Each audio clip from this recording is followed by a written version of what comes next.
जय हिंद। मैं धर्मेंद्र कुमावत। आज के सेशन में अपन एक महत्वपूर्ण टॉपिक पे बात करने जा रहे हैं।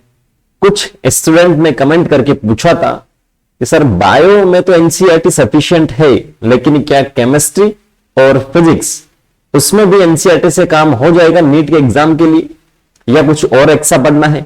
अगर एनसीईआरटी पढ़नी है तो किस तरीके से पढ़नी है वो थोड़ा सा बता दीजिए। तो उसी टॉपिक पे आज अपन डिस्कस करेंगे। मेरा जो भी एक्सपीरियंस है वो मैं आपको यहां पर शेयर करूंगा। उम्मीद करूंगा कि वो आपके लिए हेल्पफुल रहेगा। आप लास्ट तक सेशन को देखिएगा, वीडियो को देखिएगा। 100% आपका जो सेशन है वो हेल्पफुल रहेगा। तो स्टार्ट अपन करते हैं। क्या केमिस्ट्री और फिजिक्स, बायो में तो नो डाउट, बायो में तो आपको एनसीईआरटी पढ़नी ही पढ़नी होती है। 100% जो पेपर है एनसीईआरटी से ही आता है। लेकिन क्या केमिस्ट्री और फिजिक्स में भी ऐसा होता है सर? तो इसका जवाब है हाँ, बिल्कुल होता है। जो भी थ्योरी है केमिस्ट्री और फिजिक्स में, या जो भी क्वेश्चंस है, वो कई बार एज इट इज भी पूछे जा सकते हैं। अगर एज इट इज नहीं है तो वो थ्योरी से क्वेश्चन से तो फ्रेम कर लेगा, लेकिन बहुत बार ऐसा हुआ है एग्जाम में कि एज इट इज बिना किसी डेटा चेंज के वो क्वेश्चन नीट में पूछा जा चुका है। ठीक है, उसको पढ़ना तो है ही है। पहला जो सवाल है कि पढ़ना है या नहीं, हाँ 100% आपको पढ़ना है। फिजिक्स एंड केमिस्ट्री दोनों में पढ़ना है। कितनी बार पढ़ना है? कम से कम 2 से 3 बार अच्छे से आपको पढ़ना है। अब बात करेंगे कि कुछ चैप्टर्स की अभी कैसे पढ़ना है वो भी मैं आपको बताऊंगा। कुछ चैप्टर ऐसे हैं जिसमें आपको रिलेट करके पढ़ना है। पहला पॉइंट आपने सुना, दूसरा आप सुनिएगा बहुत ध्यान से। रिलेट करने का क्या सेंस है साहब, क्या तात्पर्य है?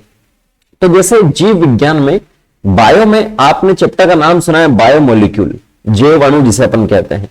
तो वही चैप्टर अगर आप चलेंगे केमिस्ट्री में तो जैव अणु आता है, बायोमोलिक्यूल आता है। कुछ ऐसे पॉइंट्स होते हैं जो बायो के एनसीईआरटी में नहीं है, लेकिन केमिस्ट्री के एनसीईआरटी में है, बायोमोलिक्यूल में। रिएक्शंस को आप छोड़ दीजिए, रिएक्शन तो केमिस्ट्री का पार्ट है, लेकिन बहुत सारे ऐसे पॉइंट है थ्योरी में भी, चाहे आप प्रोटीन पढ़ो, कार्बोहाइड्रेट पढ़ो, या जो भी पढ़ो आप, न्यूक्लिक एसिड वगैरह। ठीक है, तो वो जो है आपको बायो के एनसीईआरटी में ना मिलके केमिस्ट्री में मिलेंगे। जैसे अमीनो अम्ल की बात कर लें तो केमिस्ट्री जो है, केमिस्ट्री की जो बुक है उसमें अमीनो एसिड 20 दे रखे उनके स्ट्रक्चर के साथ में, लेकिन बायो की एनसीईआरटी में केवल बता रखा है कि हाँ 20 टाइप के अमीनो एसिड होते हैं, ये एसिडिक होता है, ये बेसिक होता है और ये न्यूट्रल होता है। कुछ 4-5 के एग्जाम्पल बता रखे, बाकी नहीं बता रखे। तो यहां से अगर वैसे बात करें तो रिलेट करके आप पढ़ते तो दोनों चैप्टर को एक साथ आप पढ़ ले, एक साथ नोट्स आप बना ले, जिससे काम अपना आसान हो जाएगा। ठीक है, दूसरा अगर अपन केमिस्ट्री में चलते हैं तो केमिस्ट्री में भी सेम ऐसा ही कुछ फंडा है केमिस्ट्री और फिजिक्स में। जैसे एटॉमिक स्ट्रक्चर की बात करें, परमाणु की संरचना की बात करें, अणु की संरचना की बात करें, तो वो फिजिक्स में भी है और वो केमिस्ट्री में भी है। ठीक है, वो फिजिक्स में भी है और वो केमिस्ट्री में भी है। तो आप हाँ कुछ चीजें जो है, कुछ टॉपिक्स जो है, कुछ थ्योरी जो हो सकता है कि आपको चेंजेस मिले फिजिक्स एंड केमिस्ट्री में, तो या तो आप उसे समराइज कर लीजिए एक साथ में, या आप क्या कर लीजिए, शॉर्ट नोट्स बना लीजिए, कंपेयर कर लीजिए कि केमिस्ट्री में ये पॉइंट है और फिजिक्स में ये पॉइंट है। ठीक है, और एक साथ उसे पढ़ लीजिए तो काम क्या हो जाएगा, आसान हो जाएगा। सेम ऐसे ही सरफेस केमिस्ट्री में अपन चलते हैं तो वहां पर जैसे परासरणता वगैरह ये जो कुछ शब्द लिखे हैं बायो के हैं, तो रिलेट करके आप पढ़े, फ्री माइंड से बिल्कुल पढ़े। ऐसा नहीं कि बायो पढ़ रहे तो केवल बायो का ही मुझे पढ़ना है, बाकी नहीं पता, नहीं। आप रिलेट करके पढ़ेंगे तो काम अपना आसान हो जाएगा। ये रहा दूसरा पॉइंट। क्लियर है? तीनों सब्जेक्ट को रिलेट करें, चाहे कोई सी एक सिंगल टर्म आ जाए, सिंगल शब्द आ जाए, तब भी आपको आ जाना चाहिए कि हाँ बायो में है, तो अगर फिजिक्स में लिखा तो हाँ बायो में ऐसा ऐसा दे रखा था साहब, मुझे याद है। ठीक है, तो काम आसान होगा। अब चलते हैं एनसीईआरटी को पढ़ना कैसे है। ये एक चैप्टर की पीडीएफ है मेरे पास, केमिस्ट्री का है चाहे फिजिक्स का हो, कोई सा भी सेम ही है तरीका, फिजिक्स केमिस्ट्री और बायो में। विलियन लिखा है चैप्टर का नाम। ठीक है, विलियन लिखा। सबसे पहला काम तो आपको यही करना है कि जो भी चैप्टर है उसको आप सरसरी निगाहों से रीड कर लीजिए केमिस्ट्री का। अगर आप किसी कोचिंग में जाते हैं तो ठीक है, उसके नोट्स आप अच्छे से पढ़ लीजिए, उसके बाद में आप एनसीईआरटी पे आइए।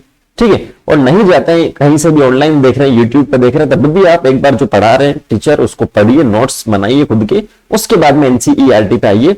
हो सकता है और होता भी है कि डायरेक्ट एनसीईआरटी आपको समझ में नहीं आए।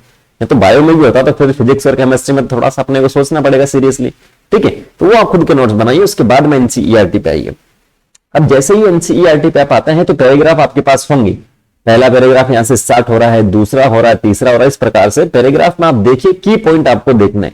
ठीक है, क्योंकि कुछ तो आप आइडिया तो आपको हो गया कि जो थ्योरी आपने पढ़ी है क्लास में, ऑनलाइन ऑफलाइन जो भी है, उसके बाद में जो की पॉइंट है, जैसे यहां पर लिखा है ये दंत शरण को रोक देता है, यहां पर ये लिखा है पीलापन होने का कारण, मतलब मात्रा जो बता रखी है, ठीक है, जल में उपस्थित मात्रा, तो इसे आप एक तरह से हाईलाइट कर सकते हैं, अंडरलाइन कर सकते हैं, शॉर्ट नोट्स में इंक्लूड इसे कर सकते हैं, ठीक है। अब ये तो आप करेंगे नहीं कि सामान्य जीवन में हम बहुत कम शुद्ध पदार्थों से परिचित हैं, ऐसा तो पूछेगा नहीं वो। यहां जो थ्योरी दे रखी है उसमें से वो छोटे छोटे क्वेश्चन जो पूछेगा जो इंपॉर्टेंट है और आप पता कर सकते हैं, ठीक है। जैसे नेक्स्ट पैराग्राफ में अपन चलते हैं, तो यहां इसका तो कोई रोल है नहीं, तो आप इसे हाईलाइट नहीं करेंगे तब भी काम चल जाएगा, कोई दिक्कत वाली बात नहीं है, तो आपको हाईलाइट करना आना चाहिए। अब जब एनसीईआरटी आप पढ़ रहे हैं तो फिजिक्स एंड केमिस्ट्री में तो मोस्टली 80 to 90% या 70% में कह देता हूं कि न्यूमेरिकल क्वेश्चन आते हैं, ठीक है। थ्योरी बेस्ड भी होता है लेकिन न्यूमेरिकल होते हैं ज्यादा फिजिक्स एंड केमिस्ट्री में, इसीलिए स्टूडेंट को घबराहट होती है। बायो में ऐसा नहीं होता है, और जिन चैप्टर में होता है जैसे जेनेटिक्स वगैरह में, तो वहां पर वो घबरा जाते हैं, ठीक है। बायो आपने ली क्यों है? क्योंकि आपको मैथ्स अच्छी नहीं लगती थी, सिंपल सा रीजन है। तो न्यूमेरिकल आता है लेकिन थ्योरी भी आती ही, आजकल पैटर्न बहुत चेंज हो चुका है पिछले 10 सालों से। अब जब आप एनसीईआरटी पढ़ रहे हैं, चौथे पॉइंट में आपको क्या करना है, जब आप एनसीईआरटी पढ़ रहे हैं तो आपको क्या करना है, उससे पहले एक बार प्रीवियस ईयर क्वेश्चंस भले आप सोल्व ना करें, लेकिन उनको प्रीवियस ईयर पिछले 10 साल के जो प्रश्न हैं उन्हें आपको रीड आउट कर लेना, केवल पढ़ लेना है, ठीक है, पढ़ लेना है। भले आप उन्हें सोल्व नहीं कर रहे, एनसीईआरटी पढ़ने के बाद सोल्व करो, पिछले 10 साल के जो प्रश्न है वो आपको पढ़ लेने हैं। अब जैसे आप चलते हैं उन क्वेश्चंस को करने के बाद में, पढ़ने के बाद में आप चलते हैं थ्योरी में, ठीक है। जैसे यहां पर आपके पास लिखा द्रव्यमान प्रतिशत, कोई भी क्वेश्चन है जो यहां से आ चुका, ये थ्योरी आपने पढ़ी है, ठीक है, यहां से वो क्वेश्चन आया, तो आपको क्या करना है, इसी में जैसे मान लीजिए 2015 में कोई प्रश्न पूछा गया है, इस फॉर्मूला से पूछा गया, ठीक है, तो आप जो भी पेन पेंसिल साथ में लेकर चल रहे हैं तो सबसे बढ़िया है। तो आप क्या करेंगे, यहां पर इसी की साइड में जैसे 2.1 लिखा है, यहां एरो करके आप क्या कर देंगे, कि साहब 2010 में ये प्रश्न, 2015 जो है वहां वो आप लिख देंगे कि 2015, या हाईलाइट आपको सिंपल सा करना है 2015 बस। अब जब भी नेक्स्ट टाइम आप पहली बार रीड आउट कर रहे हैं तो कोई आपको हो सकता है कि याद ना, जब भी आप एनसीईआरटी नेक्स्ट टाइम पढ़ेंगे तो आपको याद आ जाएगा, हाँ अरे यार ये तो 2015 में प्रश्न पूछा गया है, तो मुझे इसे अच्छे से पढ़ना है। फिर आप आगे चलेंगे, ये अच्छा ये जो है यहां से तो पूछा गया लेकिन यहां से नहीं पूछा गया, तो नहीं पूछा गया तो ये वैसे ही इंपॉर्टेंट है, पूछ सकता है तो ये वैसे इंपॉर्टेंट। इस तरह से ये एक पैराग्राफ कंप्लीट हो गया। फिर जब आप तीसरी बार में जब प्रीवियस ईयर क्वेश्चन सोल्व करेंगे तो आपको ये रहेगा कि हाँ ये तो मुझे आता है, इसका कॉन्सेप्ट तो मैंने एनसीईआरटी से या नोट से मैंने कर लिया है, तो इसमें से मैं गलती नहीं करूंगा, तो वैसे ही आप कॉन्फिडेंट हो जाएंगे, ठीक है। तो ये आपको ध्यान में रखना जो पॉइंट है, चौथा पॉइंट जो मैं आपको बता रहा हूं कि एनसीईआरटी पढ़ते समय आपने जब भी प्रीवियस ईयर क्वेश्चन पढ़े हैं या साथ में लेके बुक आप बैठ रहे हो, क्योंकि बहुत सारी मार्केट में ऐसी बुक अवेलेबल है जो टॉपिक वाइज भी प्रीवियस ईयर क्वेश्चंस देते हैं, ठीक है। तो वो आप जैसे ये टॉपिक आप पढ़ रहे हैं तो उसमें से देख लीजिए कि 5 क्वेश्चन है, कौन कौन से स्टेटमेंट से पूछे गए हैं वो आप यहां पर लिख लीजिएगा कि हाँ साहब ये 2010 में, 2015 में, 2020 में, पास्ट 10 ईयर के क्वेश्चन ही आपको करने हैं, इससे ज्यादा नहीं करने, ठीक है। आप 2005 में जा रहे हैं, 2000 में जा रहे हैं तो फिर थोड़ी सी दिक्कत हो सकती है, वो आपको नहीं करना है, ठीक है, क्योंकि पैटर्न बहुत चेंज हो चुका है जो पिछले 10 साल है उसमें। एनसीईआरटी से डायरेक्ट क्वेश्चन पूछे जा रहे हैं, तो पास्ट 10 ईयर के क्वेश्चन आप कर लीजिए, काम बन जाएगा। अब ये तो हो गया चौथा पॉइंट, प्रीवियस ईयर भी कर लिया अपन, साथ साथ में लिखते भी चल रहे हैं, हाईलाइट भी कर रहे हैं और पढ़ भी लिया एक बार अपन। बीच बीच में जो क्वेश्चन आए हैं, उदाहरण आए, जैसे यहां आप देखेंगे उदाहरण लिखा है 2.1, इसका हल भी आपको दिया, थ्योरी पढ़िए आप, उसके बाद में क्वेश्चन पे आप चलेंगे, क्वेश्चन आपको करना है। अभी इसका जो सोल्यूशन है वो आपको नहीं देखना है, अभी इसका सोल्यूशन आपको नहीं देखना, केवल इस क्वेश्चन को पढ़ना है। रफ जो भी है आपकी या फिर जो भी नोटबुक है उसमें आपको इसको सोल्व करने की कोशिश करनी है, प्रैक्टिस करनी है। जैसे मैंने आपको स्टार्टिंग में ही कहा था, बहुत बार ऐसा हुआ एज इट इज जो डेटा दे रखा है, जैसे 20% द्रव्यमान उपस्थित है, मोल अंश आपको कैलकुलेट करना है, एज इट इज पूछा जाएगा, 4 ऑप्शन वो दे देगा बस, ठीक है। तो इसको सोल्व करने की आपको कोशिश करनी है पहले कब, इसका जो सोल्यूशन उसको देखने से पहले। अगर आपने देख लिया तो फिर जब आप मेन एग्जाम में जाएंगे, टेस्ट देंगे कोचिंग वगैरह के ऑनलाइन या ऑफलाइन, तो वहां पर आपको 100% प्रॉब्लम होगी और सोल्व नहीं होगा। पहले खुद से इसको करना है, ठीक है। तो जितने भी एग्जाम्पल आपको दे रखे हैं एनसीईआरटी में वो आपको छोड़ना नहीं है, उससे इग्नोर नहीं कर सकते। जितने भी एग्जाम्पल, जितने भी नहीं आता, एक बार कोशिश कीजिए, 2 बार कीजिए, उसके बाद में जो आपने कॉन्सेप्ट पढ़े हैं वो सोचिए कि कहां मिस्टेक रह गई है, उसे आप देखिए वापस से, फिर भी नहीं आ रहा तो आप सोल्यूशन देखिए। हो सकता है बहुत बार ऐसा भी होता है कि एनसीईआरटी वाले क्या करते हैं कि जो भी एग्जाम्पल दे रखे हैं, ठीक है, जो एग्जाम्पल आपको दे रखे हैं उसमें कुछ नई नई चीजें आपको बताने की कोशिश करते हैं, तो उन्हें आप नोट्स में लिख लीजिए। एनसीईआरटी के साइड में जो स्पेस है वो वहां आप नोट कर सकते हैं। क्लियर है? ठीक है ना, ये आपको आ जाना चाहिए। अपना हो गया नेक्स्ट पॉइंट। अब उसके बाद में एनसीईआरटी की थ्योरी आप पढ़ते चल रहे हैं। इन जो क्वेश्चन है, ये जो क्वेश्चन है ना, ये पाठ्य निहित प्रश्न, जैसे एक टॉपिक कंप्लीट हो उसके बाद में 5 क्वेश्चन उन्होंने दिए हैं यहां पर। इन जो क्वेश्चन है इनको तो आपको सबसे लास्ट में करना है। कब? सबसे लास्ट में, जब आपकी थ्योरी नोट से भी हो गई, आपकी थ्योरी एनसीईआरटी से भी हो गई, उसमें प्रीवियस ईयर क्वेश्चंस भी आपने रीड आउट कर लिए हैं, सब कुछ हो गया। अब आपको करना है कि मुझे क्वेश्चंस की प्रैक्टिस करनी।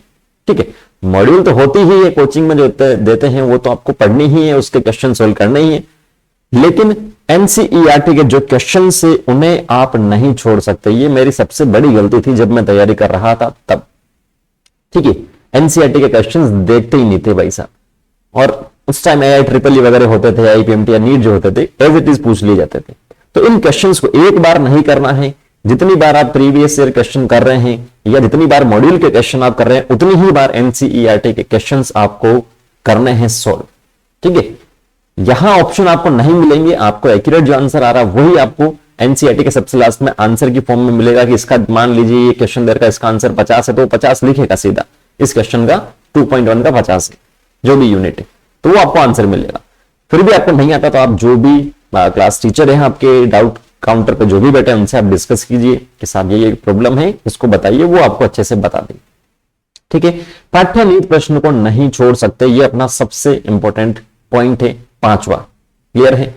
ठीक है, तो ये तो आपको करना ही करना है, तभी आप एनसीईआरटी पढ़ पाएंगे। तो ऐसे आप करेंगे तो लगभग आपका एनसीईआरटी का जो पोर्शन है 100% मैं कहूंगा वो क्लियर हो जाएगा। 3 से 4 बार आप करेंगे, तब नहीं करेंगे तो फिर दिक्कत तो है ही। ठीक है, साथ साथ में आपको क्या करना, नेक्स्ट पॉइंट में जैसे आपको एक चित्र दे रखा है, बहुत सारे चीजें जो एनसीईआरटी में फिजिक्स, केमिस्ट्री एंड बायो में वो डायग्राम की फॉर्म में या टेबल की फॉर्म में, जैसे यहां सबसे पहले ऊपर अपन चले थे तो यहां आपको क्या दे रखी है, एक टेबल दे रखी है, यहां देखेंगे तो जो डायग्राम्स हैं, जो टेबल है, वो आपको नहीं छोड़ना है। बहुत बार बहुत से चैप्टर में ऐसा हुआ कि जो थ्योरी में नहीं दे रखा है वो आपको कहां मिलेगा, वो टेबल में मिलेगा, डायग्राम में मिलेगा। ठीक है, ये जो एग्जांपल है ना, ये आपको थ्योरी में नहीं मिलेंगे भाई साहब, इसी टेबल में मिलेंगे। और यहां से क्वेश्चन पूछा गया, मुझे याद है, यहां से प्रश्न पूछा गया है कि गैस विलय है या विलायक जो है द्रव है, उसका एग्जाम्पल कौन सा है। 4 ऑप्शन इन्हीं में से आपको दे देंगे, फिर क्या कर लोगे साहब, कुछ भी नहीं कर पाएंगे। तो जो भी चित्र दे रखे हैं, जो भी टेबल्स आपको दे रखी है, वो तो आपको पढ़ना ही पढ़ना है। ठीक है, वो आपको 100% करना ही करना है, ये आप बहुत अच्छे से देख लीजिएगा। क्लियर है? ठीक है, तो ये आपके एग्जांपल हो गए, बीच के क्वेश्चंस हो गए, वो सबसे लास्ट में करना है। और कब करना है, जो एनसीईआरटी के चित्र जो एनसीईआरटी के जो सबसे लास्ट के क्वेश्चन दे रहे हैं उनके साथ में करना। जैसे यहां आपको दे रखा है, ये आपको 2 चित्र आपको यहां पर दे रखे हैं, द्विघटीय निकाय का वाष्प पदार्थ के कारण। तो ये आपको P1 P2 मोल अंश X1 X2 विलयन का दाब वाष्प जो भी आपके पास लिखा है, सब कुछ आपको बहुत अच्छे से देखना है, इनकी प्रैक्टिस आपको करना है। किस नियम से आए हैं, जैसे यहां लिखा राउल्ट के नियम के धनात्मक विचलन लिखा है, यहां ऋणात्मक लिखा है। 2 ग्राफ आपको दे देंगे कि पूछ लेंगे कि साहब कौन सा नियम है, धनात्मक है या ऋणात्मक, ऐसे भी प्रश्न पूछ सकते हैं। ठीक है, तो ये आपको यहां पर करना है, बीच के क्वेश्चन आपको करना है, छोटी छोटी चीजें आपको करनी है। जैसे बायो में अपन करते हैं वैसे ही केमिस्ट्री में भी अपन को करनी है, तब काम अपना आसान हो जाएगा। क्लियर है ना, ये आपको करना है। उसके बाद में सबसे लास्ट पॉइंट जो है सारांश, एक बार आपको पढ़ लेना है। सारांश बोले ये क्या है, पूरा चैप्टर तो पढ़ लिया, अब सारांश की क्या जरूरत है, जरूरत है इसका एग्जाम्पल आपको मैंने बायो में बता रखा है। रिप्रोडक्टिव हेल्थ में जो सारांश में लिखा वो थ्योरी में नहीं लिखा, जो 12th क्लास का चौथा चैप्टर है उसके अंदर। ठीक है, वो वहां पर मैंने आपको बताया, सेम ऐसे ही हर एक चैप्टर में आपको मिल जाएगा। थ्योरी के साथ साथ में समरी भी आपको पढ़नी है। और सबसे लास्ट में जो काम करना है वो कौन सा है, अभ्यास का काम आपको यहां से करना है, प्रैक्टिस आपको करनी है। चाहे सिंगल क्वेश्चन हो, चाहे मल्टीपल चॉइस क्वेश्चन हो, चाहे थ्योरेटिकल हो, इनकी प्रैक्टिस आपको लिख लिख के करनी है। लिख लिख के करेंगे तभी काम अपना आसान होगा। ठीक है, जैसे यहां आपके पास कितने प्रश्न दे रखे हैं, यहां जो इस चैप्टर में प्रश्न दे रखे हैं वो हैं बहुत सारे हैं यार, 2.41 मतलब 41 क्वेश्चन है। इन 41 क्वेश्चंस को आप करते हैं तो मॉड्यूल के जो आपके 100 क्वेश्चन है उससे भी अच्छा काम ये करेंगे। ठीक है, मॉड्यूल के जो 100 क्वेश्चन है उससे भी ये अच्छा काम करेंगे। ये वाले जो क्वेश्चन है वो आ रही बात समझ में, ये जो 41 क्वेश्चन है वो 100 से भी अच्छा काम करेंगे। बहुत अच्छी अच्छी इसकी लैंग्वेज होती है इन क्वेश्चंस की, और बहुत लेवल भी इनका अच्छा होता है नीट में जो पूछते हैं उससे, ठीक है। और एज इट इज भी बहुत बार पूछे जाते हैं जो सिंपल क्वेश्चन होते हैं, तो इनको तो नहीं छोड़ सकते, पर इनको तो करना ही करना है। तो उम्मीद मैं करता हूं आपने जो सवाल पूछे थे उनका जवाब आपको मिला है। फिर भी किसी प्रकार के आपको डाउट रहता है तो आप कमेंट सेक्शन में कमेंट करके पूछ सकते हैं, कभी भी जवाब आपको मिलेगा विदिन 24 आवर, ठीक है।